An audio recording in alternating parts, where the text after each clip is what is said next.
जी नाज़रीन, जी इन वक्त असी मौजूद आयूँ ठिकराठ मुख्य चौक ते, जिते बम्बलीवाल, लठ माइनर ऐं मुबारकपुर माइनर जा आबादगार पुरअमन तरीक़े से एहतजाज करे रहा आहिनि पाणी न हुजण जे करे। अचो तो उन्हनि आबादगारनि ऐं हारियुनि खां पुछूं था त उन्हनि जो छा चवणु आहे। असां वटि पाणी कोन्हे।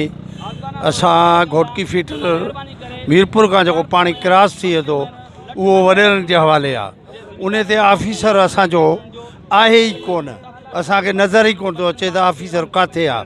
पाणी रेगुलेटर जेके बि आहिनि कटरी ॿधल आहे, अठ ॿधल आहे, उन ते कोई माण्हू कोन्हे जेको ऑफिसर अचे वाह खोलाए। असांखे पाणी कोन थो ॾिनो वञे। असां हिन महिल हिते एहतियात कयो आहे। हिन महिल हिन खां पोइ असां वञी Mirpur DC office, SB office, उन खां पोइ गुड्डू वञे बिराज ते एहतियात कंदासूं। जेसि ताईं असांखे पाणी नथो मिले तेसि ताईं असां मोटंदासूं कोन। असांजो सुबुह जो चिता थो ॾियूं गवर्नमेंट के, हुकूमत के, वज़ीर आला, वज़ीर आज़म, सिंध के, पंजाब के, सभिनी खे इतलाह था ॾियूं त असां ग़रीबनि जो पाणी हक़ु असांजो खसियो वञे थो। ऑफिसर असांजा उहे ॾियो जेको असांखे पाणी ॾियनि। बराए महिरबानी करे ऑफिसर असांखे सुठा ॾियो जेको असांखे पाणी ॾियनि। असांजा ऑफिसर जेके आहिनि उहे ज़रगमाल थिया वेठा आहिनि, उहे पाणी ॾियण लाइ कंहिंखे तयारु ई न आहिनि। कोई उनखे पुलिस या गवर्नमेंट कोई तामन कोन करे। इन लाइ असांजो अर्ज़ु आहे त असांखे बराए महिरबानी करे पाणी ॾिनो वञे। फसल तबाह थी आहे। हिन साल जेको पाणी आहे असांजी 3 शाखूं माइन आहिनि। पहिरियों बम्बली, उन मां लठ मेनर, मुबारकपुर मेनर, उनमें पाणी न आहे। डीज़ल ते बीका हलाए हलाए माण्हू ज़मींदार हारी नारी तबाह थी विया आहिनि। इन जे करे सुभाणे असांजो गुड्डू बिराज जे धरणो आहे। मीडिया जे करे, प्रेस क्लब जे करे उनखे असां आगाह था कयूं त जेतिरा माण्हू आहिनि सभु उते गॾिबाज़े। जीअण जंजाल थी वियो माण्हुनि जो, अवाम जो। इन जे करे वधि में त असां मीडियानि जा तुराइता आहिनि जन मना असांजो आवाज़ उथारींदा अवाम ग़रीब जो। बीठा आहियूं, ज़मींदार सभु एहतियात कयो आहे। मुबारकपुर में, लठ में ऐं बम्बली मेनर में पाणी का शइ कोन्हे। 1.5 महीनो थी वियो आहे। असां बोर हलाए हलाए थकी पिया आहियूं। मथों असांखे पाणी ॾिनो वञे। बाला जेके बि ज़मींदार आहिनि ऐं ताक़तवर माण्हू आहिनि, असांजो पाणी उहे बंदि कयूं वेठा आहिनि। असांजो पाणी सखर बैराज ॾे काए विया आहिनि। असांजो हक़ जेको आहे गुड्डू बैराज ते उहो पाणी ॾिनो वञे।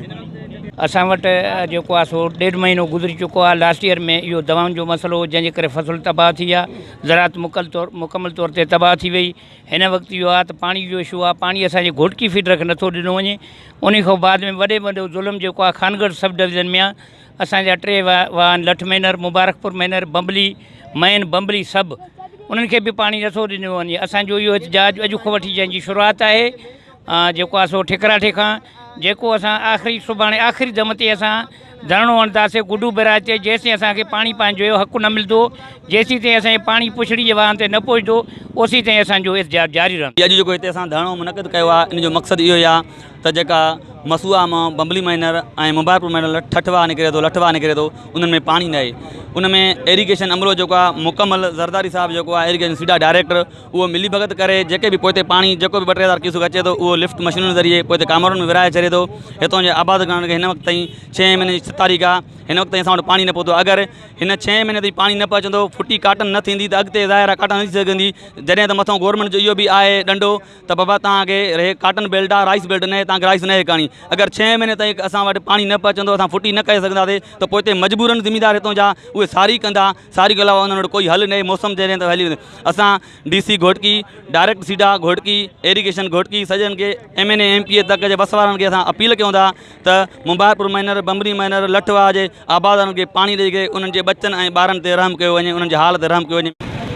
हितां जे आबादगारनि ऐं एहतजाज कंदड़नि बस वारनि खां इहा अपील कई त ख़ुदारा पाणी ॾेई असांजी जेकी ज़िंदगियूं आहिनि, असांजे चौपाए माल जूं ज़िंदगियूं आहिनि ऐं असांजी जेका पूरी जेको वहिंवार आहे ज़रात जो, उनखे बचायो वञे ऐं असांखे जेको आहे ख़ुदकुशी करण खां बचायो वञे। छो त हितां जे जेके इलाइक़ो आहे उनजो मुकमल जेको कारवां वारो हले थो उहो ज़रात ते हले थो।